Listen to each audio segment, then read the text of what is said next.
26 मई को हमारी सरकार के कार्यकाल का 1 वर्ष पूरा हुआ है और तभी से लेकर हर रोज कोई ना कोई मंत्री प्रेस वार्ता कर रहा है। आज विदेश मंत्रालय की कार्यप्रणाली, उनकी उपलब्धियों और उनके बारे में एक विस्तृत ब्यौरा देने के लिए मैं आपके सामने हाजिर हुई हूँ। मेरा ये मानना है कि विदेश नीति की सफलता को जांचने के लिए 3 कसौटियां होती हैं: संपर्क, संवाद और परिणाम, यानी विजिट्स, डायलॉग और आउटकम। आपने कितने देशों के साथ संपर्क किया, यात्रा की? कितनों से बिना यात्रा के संवाद किया? और उस संपर्क और संवाद का परिणाम क्या निकला? उससे देश को हासिल क्या हुआ? इन तीनों कसौटियों पर आज मैं विदेश नीति को आपके सामने रखूंगी और उसके बाद फिर आपके प्रश्न भी लूंगी। हमने एक आंकड़ा निकाला जो बहुत ही शुभ आंकड़ा निकला है कि हमारा संपर्क और संवाद 101 देशों के साथ हुआ है, 101 कंट्रीज। और ये आंकड़ा केवल प्रधानमंत्री, विदेश मंत्री और विदेश राज्य मंत्री के संपर्क और संवाद का है। इसमें जो बाकी मंत्रालयों के मंत्री अपने अपने काम से विदेश गए हों, किसी देश में गए हों, वो इसमें शामिल नहीं है। और इस आंकड़े को बनाते समय हमने एक देश को एक ही बार गिना है, भले ही उससे अनेक बार संपर्क हुआ हो या हम तीनों में से सबका हुआ हो। अगर हम अलग अलग नापेंगे, अलग अलग गिनेंगे, तो आंकड़ा 162 का बनता है, 162 कंट्रीज का। लेकिन हमने एक देश को एक ही बार गिनकर जब गणना की तो 101 देशों के साथ हम तीनों का संपर्क हुआ है। अब सवाल यह है कि इन 101 देशों के साथ आपने विजिट्स भी कर ली, इनके आपका डायलॉग भी हो गया, क्योंकि 3 चीजें हमने इसमें गिनी हैं। एक तो हमारी अपनी यात्राएं, एक यहां जो विदेशी अतिथि आए उनके साथ हमारा संवाद, और एक जो मल्टीलैटरल फोरम्स हैं, बहुदेशीय मंच, वहां पर साइडलाइंस पे जो हमारी मीटिंग्स 1-on-1 केवल जो अकेले अकेले हमारी भेंट हुई है उसको गिना। ये 3 चीजें हमने डायलॉग में और विजिट्स में गिनी है। अब सवाल ये होता है कि इतने देशों से आपने संपर्क तो कर लिया, आप यात्राएं भी कराए, आपने संवाद भी कर लिया, मगर देश को मिला क्या? तो मैं पड़ोसी देशों से शुरू करती हूं, क्योंकि किसी भी विदेश नीति की बुनियादी नीति होती है कि पड़ोसियों के साथ आपके रिश्ते कैसे रहे। तो मैं सबसे पहले तो आपको याद कराना चाहूंगी कि प्रधानमंत्री की विदेश यात्रा के लिए जब हम देश को चुनने बैठे तो सबसे पहले हमने अपने पड़ोसी देश भूटान को चुना। भूटान के साथ हमारे रिश्तों में कभी कड़वाहट नहीं रही और कभी कोई दुविधा नहीं आई। उसे हम सबसे बड़ा मित्र देश मानते हैं। लेकिन वहां जाकर जब प्रधानमंत्री ने B2B की घोषणा की तो हमारे रिश्ते बहुत बहुत ऊंचाई को छू गए। उसके बाद तय करना था कि मेरी पहली यात्रा कहां हो, तो मैंने अपनी पहली यात्रा के लिए बांग्लादेश को चुना। और जब मैं बांग्लादेश गई तो चारों तरफ एक ही मांग थी मेरे सामने: भारत बांग्लादेश भूमि समझौते को सिरे चढ़ा दो। कड़ी चुनौती थी। 41 बरस पहले इंदिरा मुजीब समझौता हुआ था। 2011 से डॉक्टर मनमोहन सिंह और शेख हसीना जी के बीच का प्रोटोकॉल लंबित पड़ा था। लेकिन आज मुझे आपको ये कहते हुए खुशी है कि अपने कार्यकाल के पहले ही वर्ष में हम ये काम पूरा करने में कामयाब हुए। और आपने देखा कि अभी जो सत्र समाप्त हुआ उसमें दोनों सदनों में सर्वसम्मति से ये ऐतिहासिक समझौते की पुष्टि की गई। और ये भी एक संयोग है कि जो संविधान इसके लिए पारित हुआ, संविधान संशोधन, वो 100वां संशोधन बना। तो 100वें संशोधन के रूप में ये भारत के संवैधानिक इतिहास में दर्ज हो गया कि भारत ने Indo Bangladesh land boundary agreement को रेटिफाई कर दिया। उसके बाद हमारा सबसे नजदीक पड़ोसी देश भूगोल की दृष्टि से बनता है नेपाल। मात्र 1.5 घंटे की दूरी पर है अगर आप हवाई जहाज से जाएं तो। लेकिन आप आश्चर्य करेंगे, पिछले 17 वर्षों से कोई प्रधानमंत्री नेपाल नहीं गया था। पिछले 23 वर्षों से किसी विदेश मंत्री ने वहां जाकर जेसीएम की मीटिंग नहीं की थी। ज्वाइंट कमीशन की एक मीटिंग होती, वो नहीं हुई थी। लेकिन मुझे खुशी है आपको ये बताते हुए कि 17 वर्ष के बाद प्रधानमंत्री नरेंद्र मोदी वहां गए। 23 वर्ष बाद मैं स्वयं वहां गई और हम लोगों ने वहां जेएमसी की, और उनके विदेश मंत्री ने भी यहां आकर के ज्वाइंट कमीशन की मीटिंग की। यानी पारस्परिक यात्राएं हो गई। और हासिल क्या हुआ? आपको मालूम है कि वहां कितने प्रोजेक्ट्स कब से पड़े थे? प्रधानमंत्री ने वहां जाकर उनकी समयावधि तय की, एक टाइमलाइन दी, और उन्होंने समयावधि भी क्या की? 45 दिन। Within 45 days PTA should be signed. 45 दिन में पावर ट्रेड एग्रीमेंट पर हस्ताक्षर हो जाने चाहिए। 45 दिन में पंचेश्वर डेवलपमेंट अथॉरिटी का गठन हो जाना चाहिए। और मुझे खुशी है आपको ये कहते हुए कि पूरे 45 दिन के भीतर पीटीए भी हो गया, पीडीए भी हो गया, और इसके अलावा 900 मेगावाट के 2 पावर प्रोजेक्ट्स भी तय हो गए। और अभी अभी आपने देखा ऑपरेशन मैत्री के दौरान भारत सबसे पहला मददगार देश बना, केवल पड़ोसी के नाते नहीं बल्कि एक मित्र देश के नाते, और ऑपरेशन मैत्री बहुत सफल रहा। उसके बाद आता है हमारा अगला देश श्रीलंका। श्रीलंका में यह गौर करने लायक बात है कि 9 जनवरी को वहां नई सरकार बनी, और मात्र 9 दिन बाद उनके विदेश मंत्री अपनी पहली यात्रा के तौर पर भारत आए 18 जनवरी को। फरवरी में 3 हफ्ते बाद उनके राष्ट्रपति मैत्रीपाला सिरिसेना भारत आए, और मार्च में पहले मैं श्रीलंका गई और बाद में प्रधानमंत्री श्रीलंका गए। ये टोटल अवधि 3 महीने की बनती है, 9 जनवरी से 19 मार्च तक, 14 मार्च तक। 3 महीने के अंदर 4 यात्राएं, उनके विदेश मंत्री और उनके राष्ट्रपति यहां, और हमारी विदेश मंत्री, मैं स्वयं और प्रधानमंत्री वहां।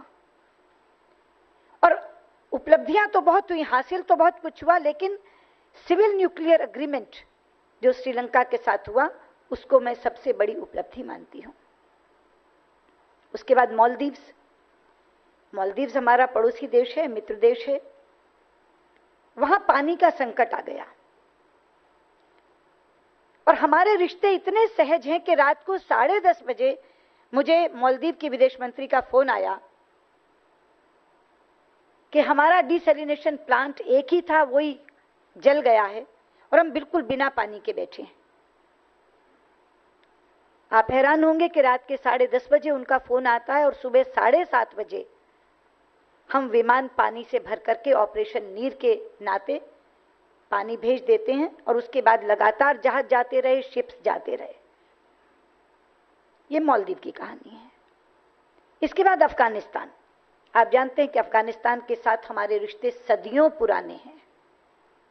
एक शांतिपूर्ण अफगानिस्तान, एक स्थिर अफगानिस्तान, ये उनके हित में तो है, हमारे हित में भी है। प्रेसिडेंट करजाई जाने से पहले एक इच्छा रखते थे कि एक बहुत विशाल ध्वज वो लहराना चाहते हैं। वो भारत अगर उन्हें उपहार में दे तो वो लहराएंगे।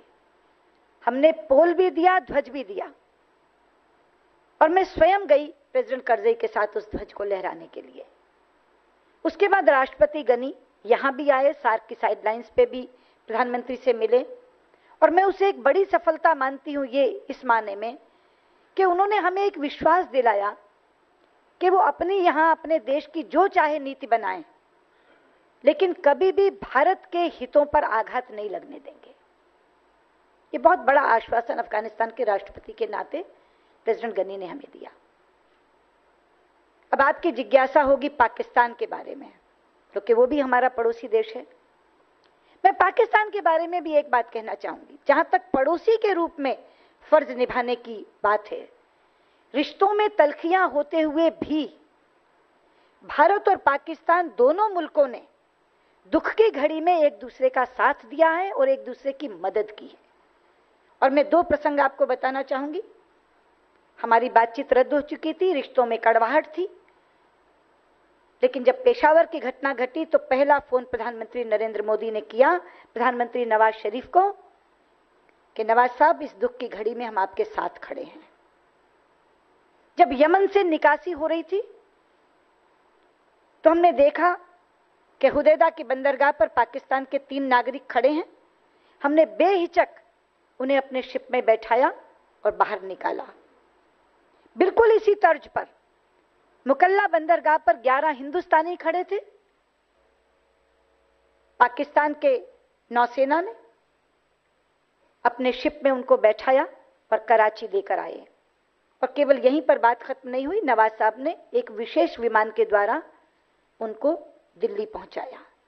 यह इस बात का सबूत है कि अनसुलझे मुद्दे होने के बावजूद, आपस में विवाद होने के बावजूद, कड़वाहट होने के बावजूद भी जब भी कोई ऐसी घड़ी आई है जहां हमें एक दूसरे की मदद की जरूरत पड़ी है, तो मानवता के नाते हमने एक अच्छे पड़ोसी का फर्ज निभाया है और एक दूसरे की मदद की है।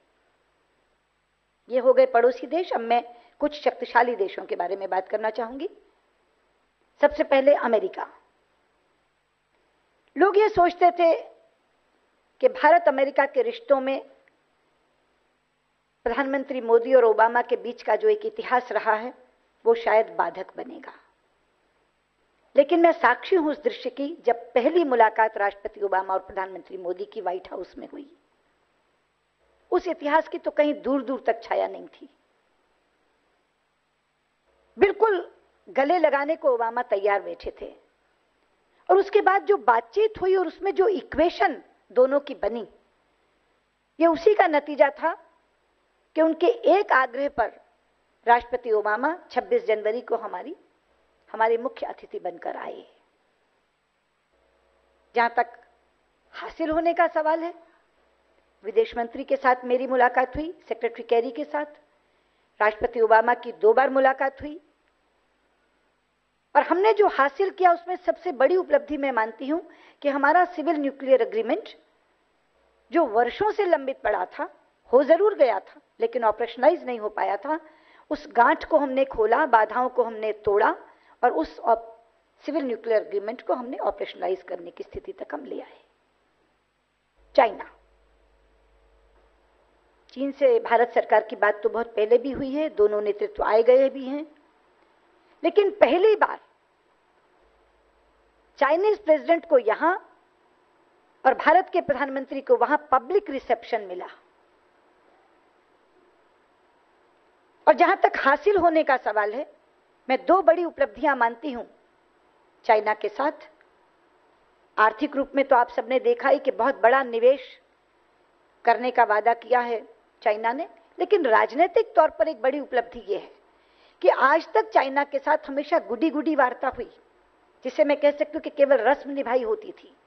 लेकिन पहली बार सार्वजनिक तौर पर प्रधानमंत्री ने यह कहा कि अगर हम एशिया की सदी को, 21वीं सदी को एशिया की सदी बनाना चाहते हैं तो चाइना को कुछ अनसुलझे मुद्दों पर पुनर्विचार करना होगा, चाहे वो एलएसी क्लैरिफिकेशन हो, चाहे वो स्टेपल वीजा का मुद्दा हो, चाहे वो लैंड बाउंड्री एग्रीमेंट हो और चाहे वो हाइड्रोलॉजिकल डेटा हो।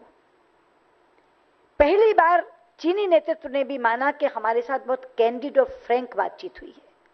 ये बहुत बड़ी उपलब्धि है और ये बात उन्होंने चीन के राष्ट्रपति से भी की और चीन के प्रधानमंत्री से भी की, फॉर्मल टॉक्स में भी की और इनफॉर्मल टॉक्स में भी की, और फिर सार्वजनिक रूप से इसके बारे में घोषणा भी की। इसी तरह इसी श्रृंखला में रूस के साथ हमारे संबंध बहुत विश्वास के रहे, एक टाइम टेस्टेड फ्रेंड रहा है, एक जांचा परखा मित्र रहा है वो। लेकिन डिफेंस में हमारे रिश्ते रूस के साथ बायर और सेलर तक ही थे। वो बेचते थे हमें, हम खरीदते थे। लेकिन पहली बार इस कार्यकाल में वो रिश्ते बदले और वो को प्रोडक्शन तक पहुंचे। तय किया है रूस ने कि वो हमारे यहाँ भी बनाएंगे और को प्रोड्यूस करेंगे और टेक्नोलॉजी भी ट्रांसफर करेंगे। बहुत बड़ी बात है कि रशिया ने ये स्वीकार किया है कि वो हमारे साथ टेक्नोलॉजी ट्रांसफर करेंगे और को प्रोडक्शन करेंगे। मित्रों, ये जो पुस्तिका हमने आपको दी है, अभी हम देंगे, जिसका मैंने अभी लोकार्पण किया है, उसमें आप ये पाएंगे कि इन 101 देशों में अकेले नहीं, कोई भी महाद्वीप हमारी आंख से ओझल नहीं हुआ। वो एशिया हो, वो अफ्रीका हो, वो यूरोप हो, वो नॉर्थ अमेरिका हो, वो लैटिन अमेरिका और कैरेबियन हो, वो सेंट्रल एशिया हो, वो वेस्ट एशिया हो, हर जगह हम पहुंचे। अफ्रीका के साथ हम बहुत बड़ा एंगेजमेंट इस साल चाहते थे। इंडो अफ्रीका समिट का तीसरा समिट इस बार होना था। हम चाहते थे कि बांजुल फॉर्मूला को तोड़कर हम 54 के 54 देशों को इनवाइट करें। अभी तक बांजुल फॉर्मूला के तहत दोनों समिट्स में केवल 17 अफ्रीकी देश बुलाए जाते थे, लेकिन हमने तय किया था कि हम 54 के 54 को बुलाएंगे। लेकिन दुर्भाग्य से इबोला वायरस आ गया, WHO विश्व स्वास्थ्य संगठन की एडवाइजरी आ गई कि हमें इसे स्थगित करना चाहिए, तो हमें स्थगित करना पड़ा। लेकिन तो भी 14 देशों के साथ हमारा एंगेजमेंट 14 अफ्रीकी देशों के साथ हुआ है। और अभी हमने तय किया है कि इसी अक्टूबर में 26 से 30 अक्टूबर के बीच में हम वो समिट करेंगे और उसी तरह से जैसे हमने तय किया था, हम 54 के 54 राष्ट्राध्यक्षों को, अफ्रीका के राष्ट्राध्यक्षों को बुलाएंगे। वेस्ट एशिया, जहां तक वेस्ट एशिया का सवाल है, खाड़ी के जो 6 देश हैं उनमें से कतर के अमीर यहां आए, ओमान, बहरीन और यूएई मेरी यात्रा हुई। सऊदी अरब के किंग से G20 के साइडलाइंस पर प्रधानमंत्री की वार्ता हुई और स्वयं MOS सऊदी अरब होकर आए। GCCI प्लस इंडिया जो ग्रुपिंग है, उनमें 6 खाड़ी के देशों के विदेश मंत्रियों के साथ यूनाइटेड नेशंस के साइडलाइंस पर मेरी चर्चा हुई।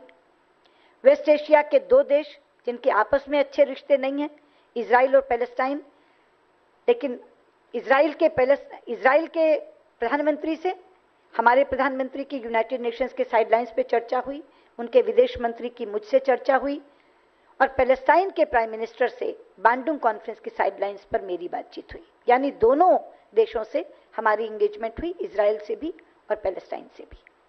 वेस्ट एशिया के बारे में एक बात बहुत उल्लेखनीय है।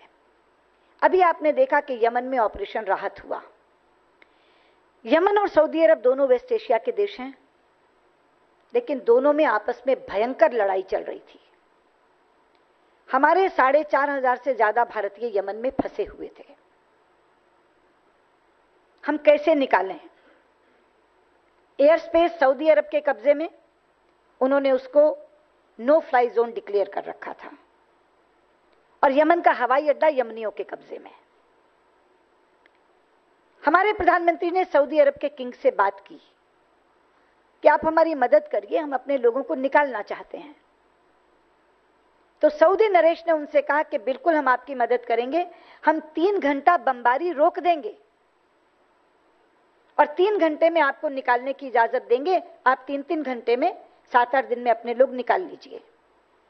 अब सऊदी अरब से तो अनुमति मिल गई आसमान में प्रवेश करने की, हवाई अड्डे का क्या करें? तो यमनियों से बात की कि हमें 3 घंटे की अनुमति मिली है हर रोज लोगों को निकालने की, क्या आप हमारी मदद करेंगे कि हवाई अड्डा खोल दें?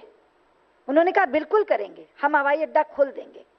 आप रिश्तों की ऊंचाई नापिए कि 2 देश आपस में लड़ रहे हैं, लेकिन भारत के प्रति दोनों की गुडविल ये है कि एक ने बमबारी रोकने का फैसला किया, दूसरे ने हवाई अड्डा खोलने का फैसला किया और इसके कारण हम केवल अपने 4,500 नहीं निकाल पाए, बल्कि हमने विदेश के जो अनुरोध हमारे ऊपर आए थे, हमारे सामने आए थे, उनके भी लोग हमने निकाले। और 1-2 से नहीं, 33 देशों से, 33 कंट्रीज, 33 देशों से हमें औपचारिक अनुरोध प्राप्त हुए थे कि आप हमारे लोगों को निकाल लीजिए, पर हमने 48 देशों के लोग निकाले। 4,500 से ज्यादा अपने निकाले, 1900 से ज्यादा उनके निकाले, लगभग 6,500 लोग, 6,500 से भी ज्यादा लोग हम वहां से निकाल कर लाए, केवल इसलिए कि दोनों देश चाहे आपस में मुखालिफ थे, लेकिन उन्होंने भारत का साथ दिया और भारत के साथ सहयोग किया। जहां तक कैरेबियन देशों की बात है, ब्रिक्स के लिए फोर्टालीजा गए थे प्रधानमंत्री, वहीं उनकी 12 के 12 कैरेबियन के राष्ट्राध्यक्षों से बात हुई। और एक बात और बताना चाहूंगी संपर्क और संवाद के नाते से, कि ऐसे देश जो आज तक उपेक्षा का शिकार होते रहे, सबसे पहले प्रधानमंत्री ने वहां जाना तय किया, फिजी।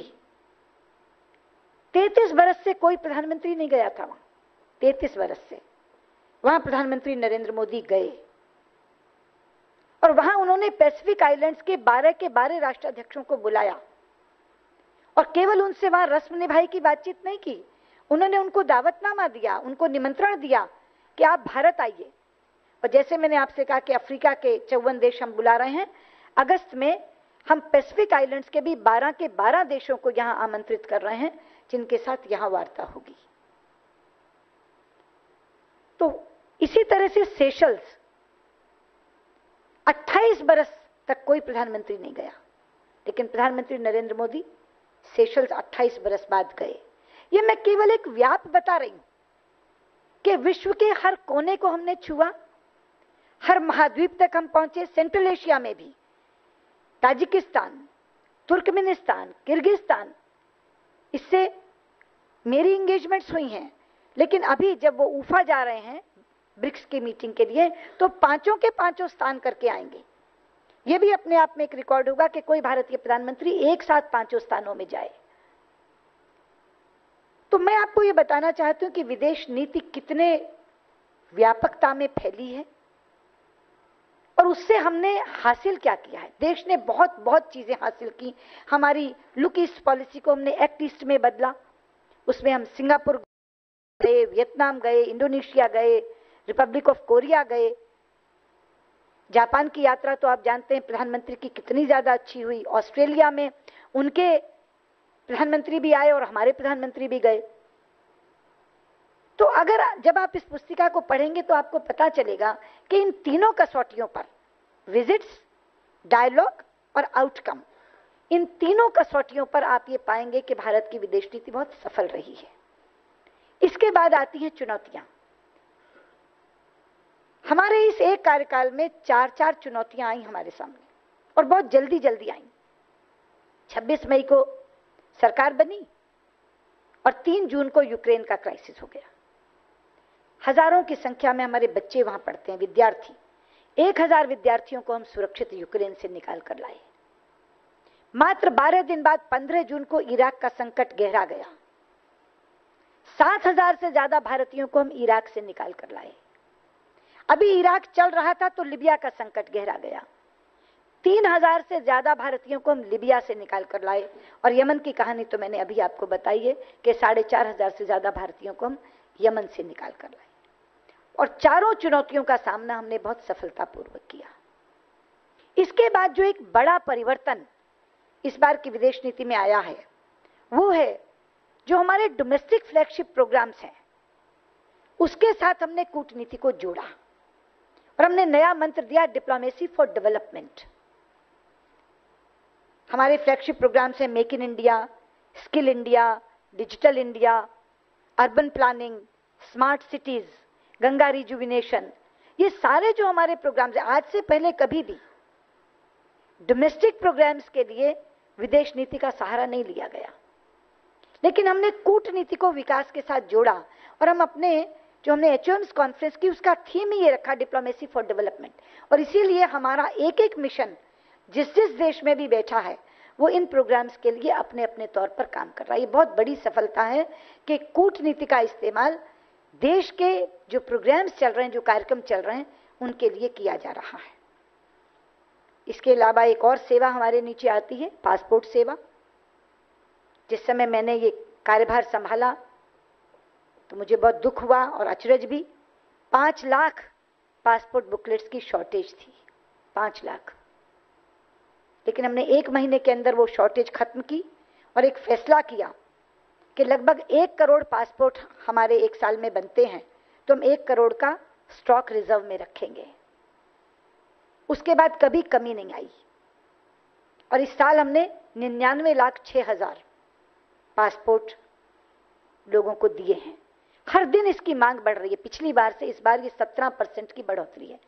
2013-14 से 2014-15 में 17% की वृद्धि हुई है। और जो पासपोर्ट की अपॉइंटमेंट डेट्स 30 दिन, 50 दिन, 48 दिन और वो भी वर्किंग डेज हुआ करती थी, अब वो घटकर 7 दिन, 5 दिन, 3 दिन पर आई है। कुछ जगह अभी ज्यादा है, उसको भी हम उसी तरह से मेले लगाकर, कैंप लगाकर सारा बैकलॉग हम खत्म कर रहे हैं। और एक और फैसला हमने पासपोर्ट के संबंध में लिया कि हम नॉर्थ ईस्ट के सभी स्टेट्स में अलग पासपोर्ट ऑफिस खोलेंगे। पहले केवल गुवाहाटी में था और 2 साल पहले आइजॉल में खुला था, लेकिन अब हमने उसके बाद मणिपुर में खोल दिया, सिक्किम में खोला और बाकी जो अभी 3 स्टेट हैं, हमारे यहाँ अरुणाचल में भी हम खोलेंगे, हम नागालैंड में भी खोलेंगे, त्रिपुरा में भी खोलेंगे और अगले 6 महीने के अंदर नॉर्थ ईस्ट के सभी स्टेट्स में पासपोर्ट दफ्तर अलग से खुल जाएगा। ये हम लोगों ने लक्ष्य रखा है। मनमोहन सिंह जी ने कहा इकोनॉमी डाउन जा रही है, उसके बाद प्रधानमंत्री जी ने 1 घंटे की पाठशाला ली हमारे एक्स प्रधानमंत्री जी से।